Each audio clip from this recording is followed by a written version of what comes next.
CM Yogi Adityanath Mirzapur पहुंचने वाले हैं और वो वहां पे कोविड सेंटर और कंट्रोल रूम का निरीक्षण करेंगे और सभी से यह जानकारी भी प्राप्त करेंगे कि किस प्रकार की गतिविधियां आखिर कोविड-19 को लेकर के हो रही हैं और उसकी वास्तविकता भी जानेंगे।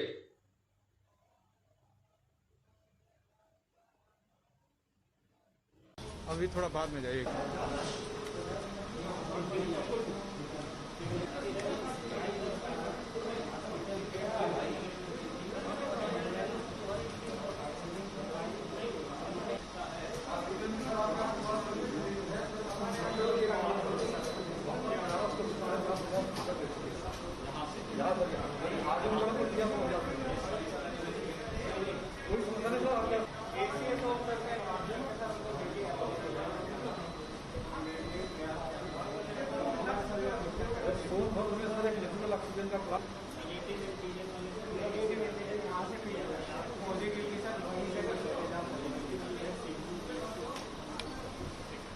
आराम से इतना ही है।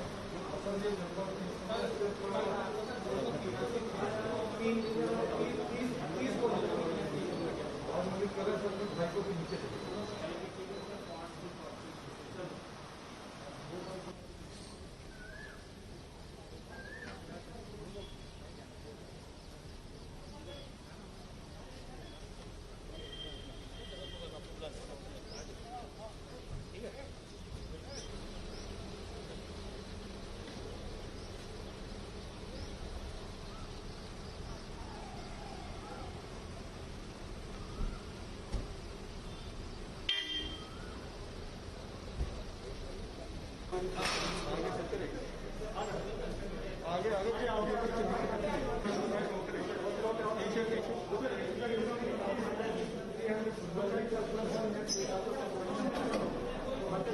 ये कोई मीडिया अभी सर हमने 20 का लेमो का मीडिया प्लान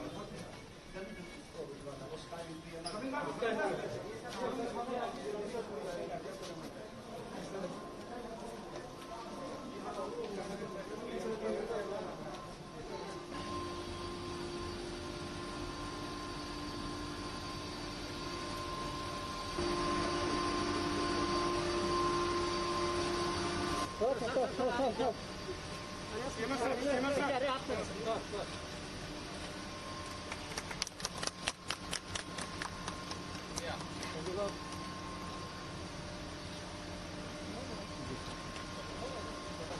एक मिनट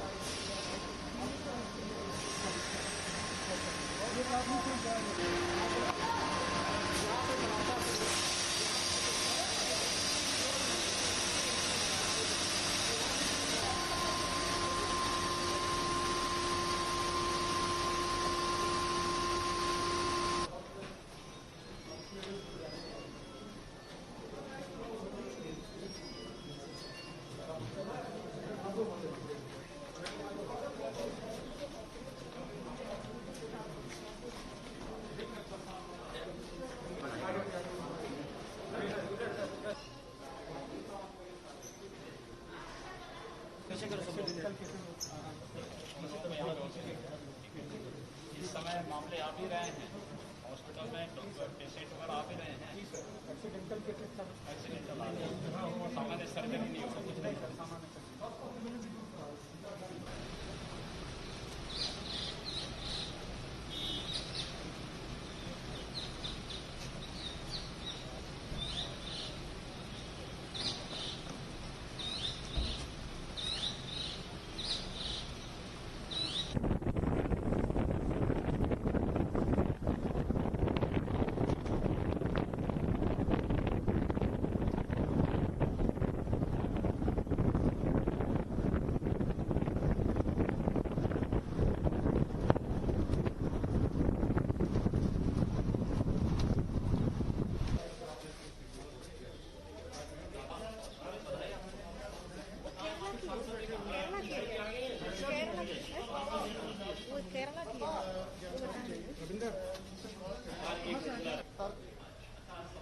नहीं हुआ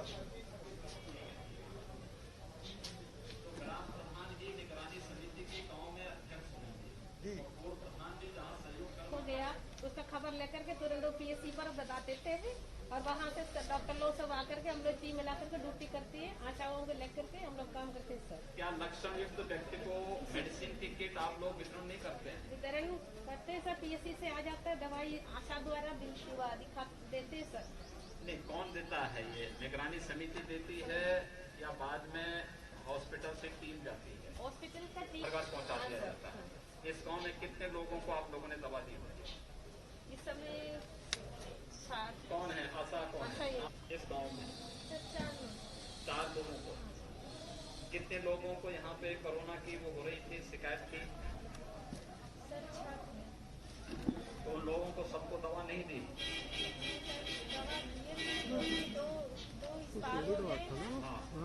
नॉन कोविड 2 सही हो गया, 2 इस समय उन लोगों को दवा नाम है कि जब आप लोग घर घर जाते हैं उसी दौरान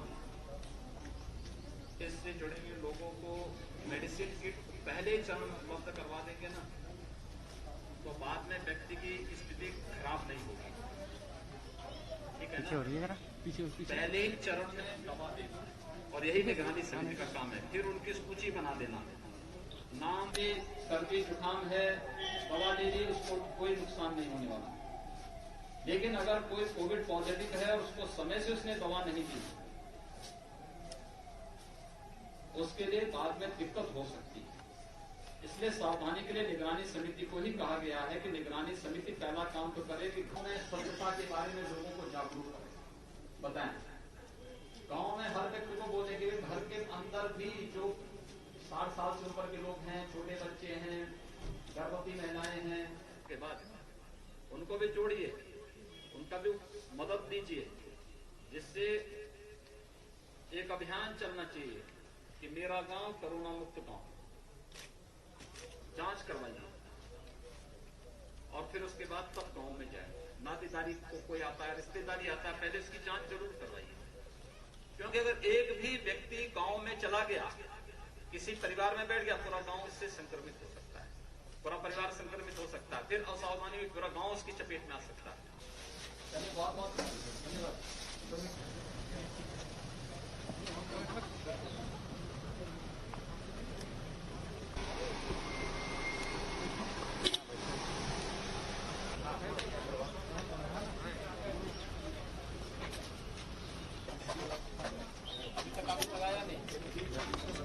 टीका लगाने के लिए आए हैं, पिछले तक क्यों नहीं लगाया? मुख्यमंत्री योगी आदित्यनाथ उपरोक्त मिर्जापुर की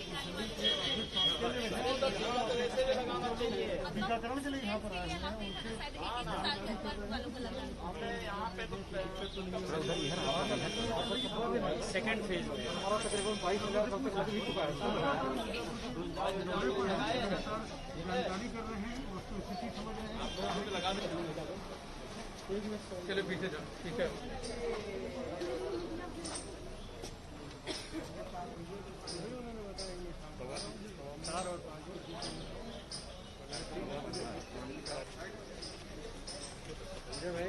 संजय भाई चलो चलो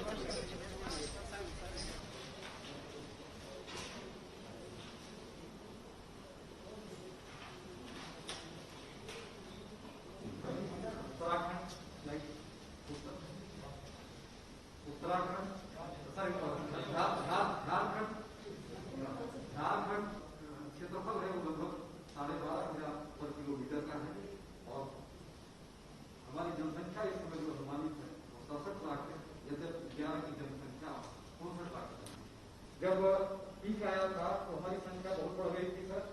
इस समय सर बताने में प्रसन्नता है कि मात्र 1256 मरीज कल शाम तक की उसमें सक्रिय है सर, और हमें पूरा यकीन है कि सर इसमें तो आपके आशीर्वाद से ये सब बहुत नेचर से सुंदर इसी तरह से आगे धनात्मक नहीं करें। अभी कुछ ही देर में मुख्यमंत्री योगी आदित्यनाथ एक प्रेस वार्ता करने जा रहे हैं। आइए आपको सीधे वही लिए चलते हैं।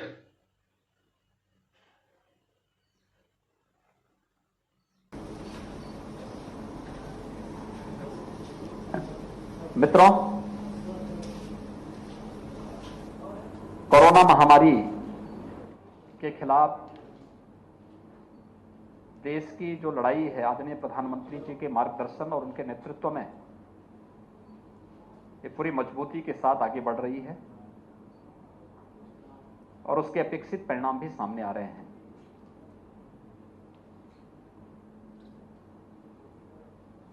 फर्स्ट वेव के समय ही आदरणीय प्रधानमंत्री जी ने कुछ मंत्र दिए थे देश को, उसके अनुरूप कार्रवाई करने की तैयारी और उस आधार पर जब भी जहां पर भी कार्रवाई की गई उसके बेहतर परिणाम आए हैं। उत्तर प्रदेश देश की आबादी का सबसे बड़ा राज्य है और आबादी के सबसे बड़े राज्य की चुनौती भी उतनी बड़ी थी। फर्स्ट वेव के समय 40 लाख माइग्रेंट लेबर यूपी में आए थे। उनका व्यवस्थित पुनर्वास, उन्हें कोविड महामारी से बचाव और ये प्रयास निरंतर हमारे चले। फर्स्ट वेव और सेकेंड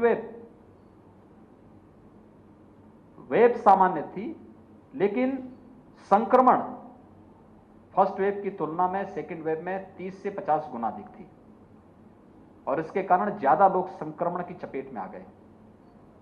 अचानक ऑक्सीजन की डिमांड हुई। आज मुझे बताते हुए प्रसन्नता है कि ऑक्सीजन की इस डिमांड को ध्यान में रख करके उस समय तो भारत सरकार के सहयोग से ऑक्सीजन एक्सप्रेस और एयरफोर्स के विमानों के माध्यम से लिक्विड मेडिकल ऑक्सीजन को हर जनपद तक पहुंचाने की कार्रवाई हुई। बहुत सारे जनपदों ने बंद पड़े ऑक्सीजन प्लांट को अपने यहां संचालित करके स्थानीय स्तर की आवश्यकताओं की पूर्ति करने में मदद की। लेकिन भविष्य की चिंता हमारे सामने है।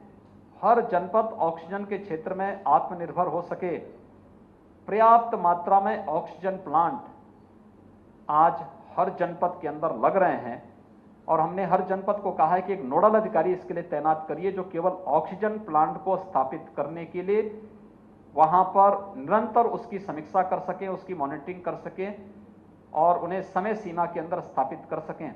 यह कार्रवाई प्रारंभ हुई है। फर्स्ट वेव की तुलना में सेकेंड वेव में संक्रमण अधिक होने के नाते बड़े पैमाने पर health line worker, front line worker, ये सभी इन्फेक्ट हुए। प्रशासनिक टीम से जुड़े हुए अधिकारीगण, जनप्रतिनिधिगण, मंत्रीगण, सामान्य नागरिक, लेकिन इन सब से बचाव के लिए भी कैसे प्रयास किए जा सकते हैं, उसके लिए हर एक स्तर पर प्रयास हुए। आज उसके परिणाम हमारे सामने स्पष्ट दिखाई देते हैं। उत्तर प्रदेश के बारे में कहा जाता था कि उत्तर प्रदेश में 25 अप्रैल से लेकर के 10 मई के बीच में 1 लाख पॉजिटिव केस प्रतिदिन आएंगे। उत्तर प्रदेश में एक्टिव केस की संख्या 30 लाख से ज्यादा हो जाएगी। लेकिन उत्तर प्रदेश में पूरी टीम ने कोविड प्रबंधन का एक बेहतर उदाहरण प्रस्तुत किया और इसके तहत टेस्ट एंड ट्रीट का जो फार्मूला आदरणीय प्रधानमंत्री जी ने देश को दिया था, हम लोगों ने उसको प्रभावी ढंग से लागू किया। प्रदेश में फर्स्ट फेज में जो फर्स्ट वेव आई थी उस समय एक्टिव केस 67,000 तक पहुंचे थे। सेकेंड वेव में 3,10,000 तक पहुंची। हमने दोनों बार विशेषज्ञों के द्वारा जो आशंका व्यक्त की जा रही थी उसको निर्मूल साबित किया। जो आशंका व्यक्त की जा रही थी कि सेकेंड वेव में यूपी के अंदर प्रतिदिन 1 लाख पॉजिटिव केस आएंगे, हम लोगों ने इसको 38,000 तक सीमित रखा और आज 3,10,000 के एक्टिव केस घट करके प्रदेश में 69,000 मात्र रह गए हैं। प्रदेश के अंदर सबसे अधिक एक दिन में पॉजिटिव केस जो आए थे 38,055 आए थे। आज वो संख्या 3,900 तक पहुंच गई है। मात्र 3,900 पॉजिटिव केस आज आए हैं। पॉजिटिविटी रेट लगातार डाउन हो रही है और रिकवरी रेट लगातार बढ़ी है। लेकिन हमें इतने भर से शांत नहीं रहना है। निगरानी समितियों ने बेहतर काम किया। डोर टू डोर सर्वे का काम, समय से उपचार के लिए मेडिसिन किट के वितरण का कार्य, आरआरटी की टीम ने तेजी के साथ टेस्ट की क्षमता को बढ़ाया। फर्स्ट वेव में जब पहली बार उत्तर प्रदेश में कोविड पॉजिटिव का केस आया था, हमारे पास एक भी टेस्ट करने की क्षमता नहीं थी। हमने एनआईवी पुणे सैंपल भेजे थे। आज उत्तर प्रदेश 3.25 लाख टेस्ट प्रतिदिन करने की क्षमता विकसित कर चुका है। हमारे पास फर्स्ट वेव के प्रारंभ में एक भी बेड्स मौजूद नहीं था। आज हमने भारत सरकार के सहयोग से 80,000 से अधिक हमारे पास वेंटिलेटर और आइसोलेशन बेड्स मौजूद हैं। आज वैक्सीनेशन का कार्यक्रम भी बृहद स्तर पर पूरे देश के अंदर चल रहा है और उत्तर प्रदेश भी उसमें अग्रणी भूमिका के साथ कार्य कर रहा है। टेस्ट की क्षमता अगर आप देखेंगे तो उत्तर प्रदेश 4 करोड़ 70 लाख से अधिक टेस्ट संपन्न कर चुका है और वैक्सीन की अगर आप बातें देखेंगे तो 1 करोड़ 65 लाख से अधिक लोगों को हम अब तक वैक्सीन दे चुके हैं।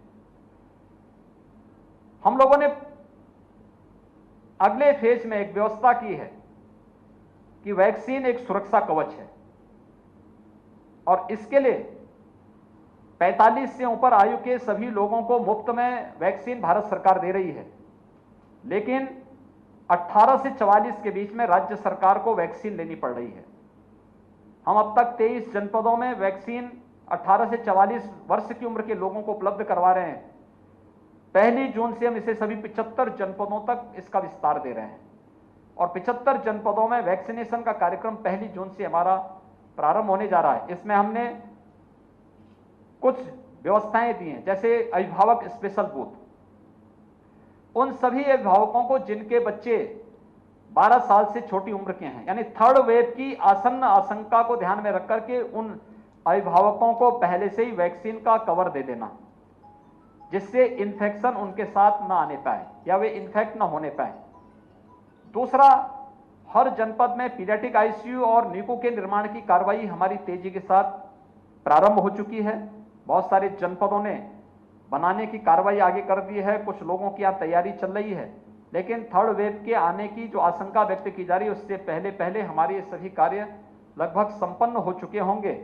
और टेस्ट की क्षमता को बढ़ाना, पर्याप्त मात्रा में दवा और अन्य संसाधनों के लिए हर जनपद में मेडिकल कॉलेज जहां है, मेडिकल कॉलेज के प्रिंसिपल को मेडिकल कॉलेज में रिक्रूटमेंट के लिए उन्हें अधिकृत किया गया है और जिले में स्वास्थ्य विभाग में जिला स्वास्थ्य समिति के अध्यक्ष के रूप में जिलाधिकारी को उसके अध्यक्ष के रूप में नामित किया गया है कि उनकी अध्यक्षता की कमेटी स्वास्थ्य विभाग की रिक्रूटमेंट की कार्रवाई को जिले के अंदर संपन्न करेगी, जिससे कहीं भी मैन पावर की कमी न पड़ने पाए।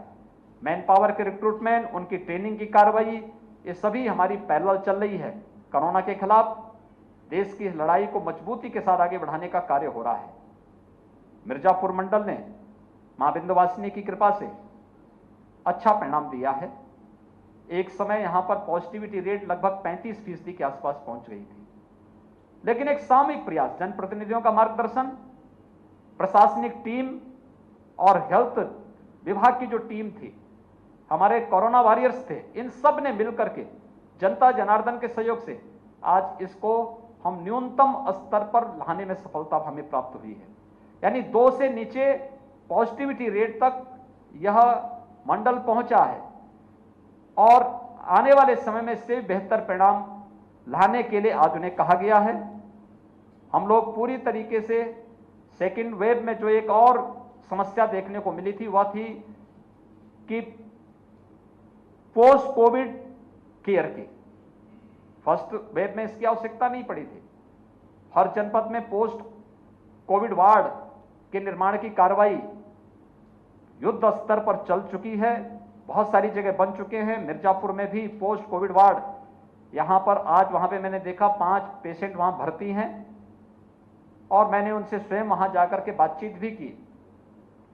वे अपने आप को अब पूरी तरह आरामदायक स्थिति में पा रहे हैं। ऐसे ही थर्ड वेव की भी तैयारी हमारी इसी दिशा में आगे बढ़ रही है और मेरा विश्वास है कि देश की जो लड़ाई कोरोना महामारी के खिलाफ चल रही है, इस पूरी एक सदी की सबसे बड़ी महामारी है। इस महामारी को मजबूती के साथ सभी को मिलकर के शासन, प्रशासन, हेल्थ वर्कर, कोरोना वॉरियर्स, जनता जनार्दन और सभी लोग जब मिलकर के इसके खिलाफ सामूहिक लड़ाई लड़ेंगे तो इसके अपेक्षित परिणाम सामने आएंगे। और उसी लड़ाई को लड़ने के लिए हम लोग जगह जगह दौरे भी कर रहे हैं, एक अभियान के साथ जनता जनार्दन का सहयोग भी ले रहे हैं, जनप्रतिनिधि भी लगातार दौरे कर रहे हैं। हमें व्यक्ति के जीवन को भी बचाना है और उसकी जीविका को भी। हमने पूरा लॉकडाउन नहीं किया है, एक कोरोना कर्फ्यू लागू किया है। हमारे कंस्ट्रक्शन के कार्य चालू हैं, हमारे उद्योग धंधे चल रहे हैं, सब्जी मंडी, खेती किसानी से जुड़े हुए कार्य, ये सभी कार्य हमारे चल रहे हैं। लेकिन हर एक जगह कोरोना को परास्त करने के लिए सोशल डिस्टेंसिंग का पालन, मास्क की अनिवार्यता, Covid care centre, Covid help desk, ये सभी उसमें सतर्कता के लिए बनाए भी जा रहे हैं, बनाए भी गए हैं। हम लोगों ने ये भी व्यवस्था की है कि कोविड के नाते बहुत सारे लोगों की जीविका प्रभावित हुई है,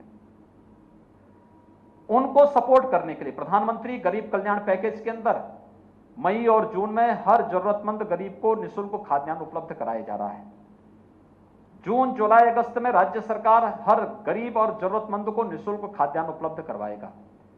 लेकिन इसके साथ ही जिनकी जीविका प्रभावित हुई है, प्रतिदिन खाने कमाने वाले लोग थे, संगठित और असंगठित क्षेत्र के जितने भी श्रमिक थे, माइग्रेंट लेबर हैं, स्ट्रीट वेंडर है, नाऊ है, मोची है, धोबी है, माली है, नाविक है, इन लोगों की जीविका प्रभावित हुई है।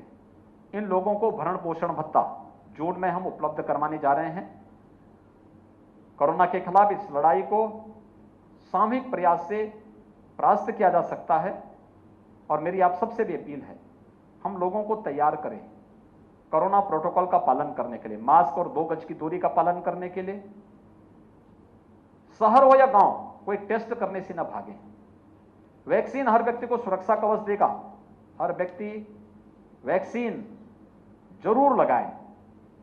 लेकिन जिस दिन उसको सेंटर में बुलाया जाए, जो नजदीक का सेंटर हो, हम लोग कॉमन सर्विस सेंटर को भी अब आने वाले समय में वैक्सीनेशन के साथ जोड़ रहे हैं।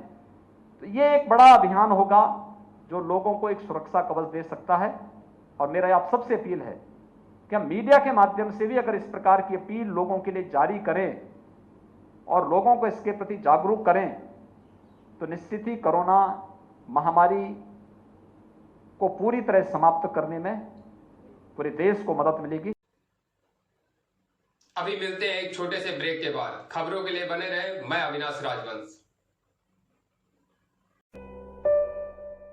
दोस्तों, एक प्रार्थना, एक आवाज, एक आह्वान, एक संदेश, एक निवेदन, एक प्रार्थना, एक आवाज, एक आवाहन, एक संदेश, एक निवेदन।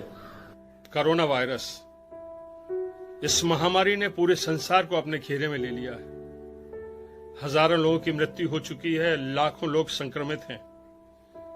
ये लोग कब ठीक होकर अपने घर पहुंचेंगे कुछ पता नहीं। स्थिति बहुत ही खराब है, पूरा संसार मृत्यु के दौर पर खड़ा है। 130 करोड़ आबादी वाला हमारा देश भी इस महामारी की चपेट में है।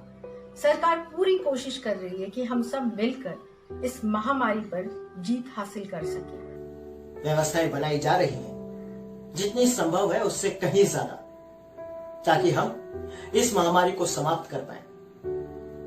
सिर्फ इतना कहा जा रहा है कि घर रहिए और सुरक्षित रहिए। डॉक्टर, नर्स, पुलिसकर्मी और लाखों लोग करोड़ों का जीवन बचाने का अथाह प्रयास कर रहे हैं।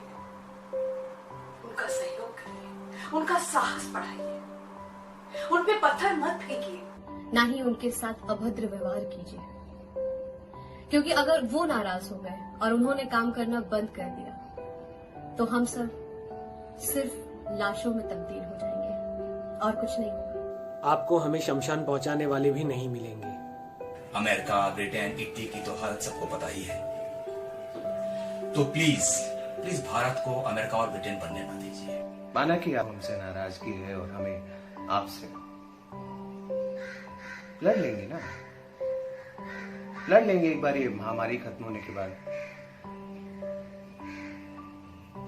खरी खोटी सुनाएंगे एक दूसरे को खूब जम के।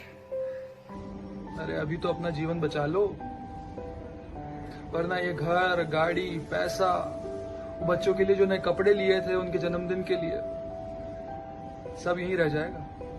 अभी भी वक्त है प्यारे, संभल जाओ, बचा लो मेरी और अपनी जिंदगी। जान है तो जहान है। त्योहार आ रहे हैं, मिलना नहीं है? मिलना है ना? प्रतीक्षा रहेगी तुम्हारी। एक प्रार्थना, एक आवाज, एक आवाहन, एक संदेश, एक निवेदन, एक प्रार्थना, एक आवाज, एक आह्वान, एक संदेश, एक निवेदन। तो दोस्तों, साथ दीजिए हमारा, हमें इस महामारी पर जीत हासिल करना है। जय हिंद।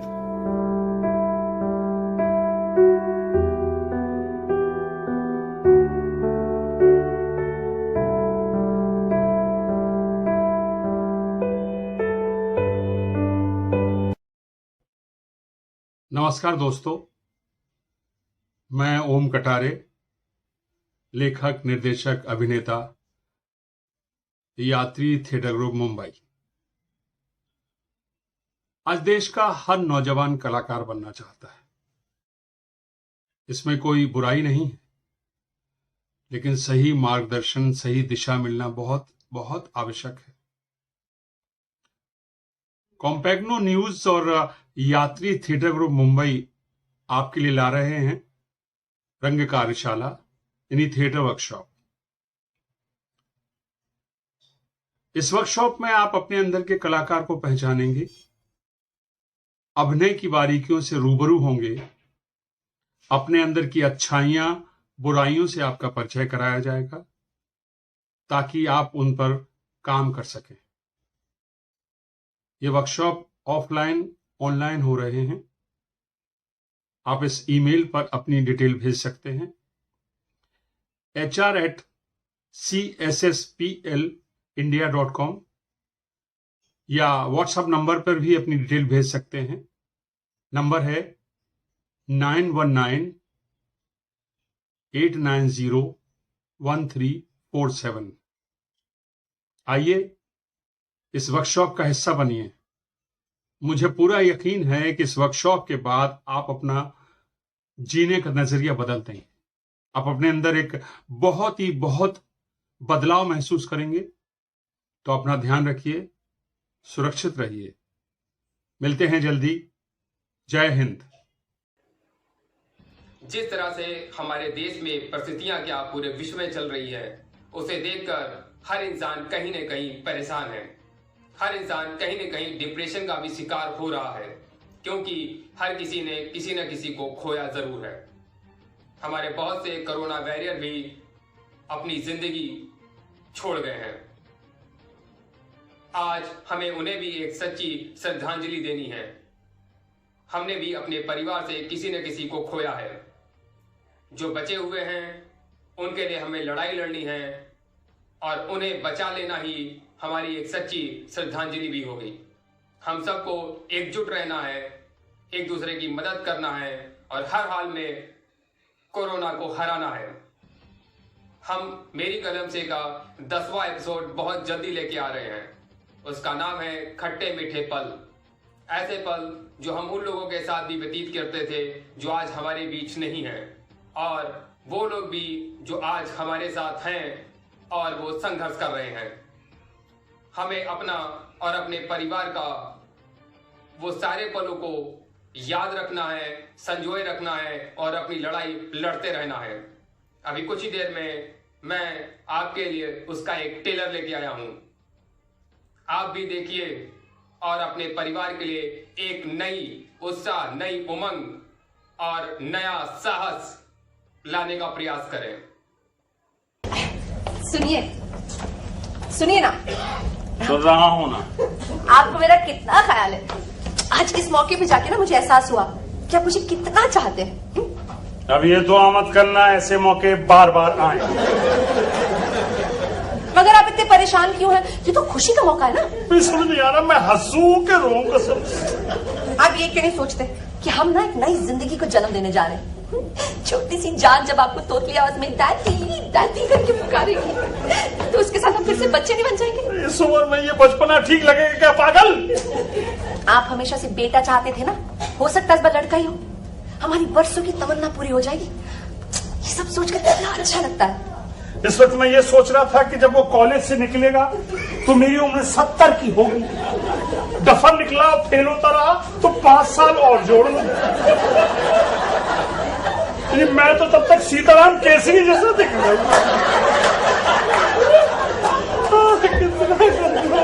हमारा बेटा डफर क्यों होगा? वो तो आपकी तरह होगा ना, बुद्धिमान, होशियार, और शक्ल सूरत से भी ठीक ठाक ही होगा। और हो सकता है उसके घुंघराले बालों जैसे आपके कभी हुआ करते थे। हुआ ही करते थे। सच कहिए, आपने कभी सोचा था ऐसे होगा? आज के जमाने में, इस उम्र में ये बातें भला कोई सोच सकता है? अब आपको एक और बात बताओ, आप नाराज तो नहीं होंगे ना? जुड़वा है क्या? ये अभी से कौन कह सकता है? मैं ना तो कुछ और ही कहने जा रही थी। जैसे डॉक्टर भैया की क्लिनिक से मैं बाहर निकली ना, मुझे ऐसे लगा जैसे जवानी के दिन वापस आ गए। एक अरसे के बाद मैंने ब्यूटी पार्लर में कदम रखा। खुश खबर सुनाने के लिए मैं इतनी बेचैन थी कि मैंने सबको बता दिया। हेयर ड्रेसर एक गोरी सी लड़की थी, बहुत ही फनी बातें करती थी। वो पता उसने क्या कहा? क्या? देखिए, अगर आप बुरा मानने वाले तो मैं नहीं बताऊंगी। हाँ, उसने मेरे बारे में कुछ कहा? नहीं, खास आपके बारे में नहीं, यूं ही बस मजाक में। क्या कहा? देखिए, कुछ देर के लिए कीजिए कि आप एक ब्यूटी पार्लर में बैठे, आपके आसपास खूबसूरत खिलखिलाती औरतें बैठी हुई, जिनमें से एक आपके बाल सवारी। इमेजिन कीजिए ना। राधा, कभी मैं ब्यूटी पार्लर गया हूँ तो इमेजिन कैसे करूँ? मैं भी तो कितने बरसों के बाद गई हूँ। आपने बताया नहीं मैं कैसी लग रही हूँ? मैं तब से देख रहा हूँ तुम अनस्टैंड बातें किए जा रही हो। उस लड़की ने मेरे बारे में कुछ कहा? उस लड़की ने ना हल्की सी सीटी मारी, गर्दन टेढ़ी की और कहा, बड़े मियाँ काफी शौकीन मालूम होते हैं, अभी भी काफी दमखम बाकी है। सारी औरतें हंस पड़ी, लेकिन सच पूछे तो वो आप पर नहीं हंस रही थी। सच पूछे तो कितना बड़ा कॉम्प्लीमेंट दिया उसने आपको। मजाक की बात थी, लेकिन मुझे आप पर बहुत गर्व हुआ। सच, आपको हंसी नहीं आ रही? हंस रहा हूँ मैं, माली माली। ये हंस रहे, ये रो रहे। पता है मैं वापसी में क्या सोच रही थी? हमारा स्पेयर बेडरूम है ना, उसे हम बच्चे की नर्सरी में कन्वर्ट कर देते। उसमें हम झूला डालेंगे, कमरों को ढेर सारे खिलौने से भर देंगे, कमरे की सारी दीवारों को ना गुलाबी रंग देंगे, जो देखेगा बस देखता ही रह जाएगा। कितना अच्छा होगा ना? बहुत ही अच्छा होगा यार, बहुत ज्यादा ही। लेकिन इसमें खर्च काफी होगा। अरे खर्चे की तुम लोग क्यों चिंता करते हो बच्चे? खर्चे के लिए भगवान ने एक मर्द बनाया, सारा झक मार के करेगा खर्चा। मुझे थोड़े रुपए ला के दीजिए ना शॉपिंग के लिए। थोड़े यानी कितने? 40-50। ये थोड़े हैं, ये थोड़े हैं। मॉम्स, गौरी ने किचन में चूल्हा जलाया तो उसे हल्दी पाउडर नहीं मिल रहा है। मार से खींच के मारे और मार। कहाँ रखा है? अरे वही तो है, लेकिन वहाँ कहाँ? अरे बाबा किचन में। अरे लेकिन किचन में कहाँ? वो मसाले के डिब्बे के पास। मसाले के डिब्बे के पास। मसाले के डिब्बे। खाना तैयार हुआ कि नहीं? अभी तक शुरू कहाँ हुआ है? देखिए, आज के लिए ना मैं ही चली जाती हूँ किचन में। जल्दी आइए प्लीज। बिल्कुल नहीं, तुम्हें डॉक्टर पांडे ने आराम करने के लिए तुम वही करोगे। चलो यहाँ। वो तड़का, चलो फ्राई, चलो हल्का सा। चलो हाथ उसका। न कम बखल लड़का लगना लड़की। अब यहाँ क्या खड़ी है बबली जाना? बबली मॉम, आप कुछ बोलती क्यों नहीं है? मैं बोलती हूँ बबली। आप भी? बबलू।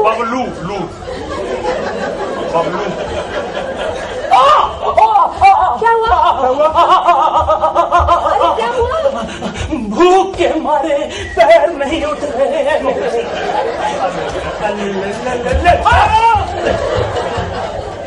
मेरी बात मानिए ना, आज के लिए मैं ही चली जाती। बिल्कुल नहीं, इन लोगों को काम करने की आदत पड़नी चाहिए और आज के बाद रुपए पैसे काम काज की चिंता नहीं करना। इसके लिए Really? What to say? अरे आप ऊपर जा रहे? मेरे ख्याल से सीढ़ियां ऊपर ही जाती। मैं चलूं आपके साथ? आओ ना।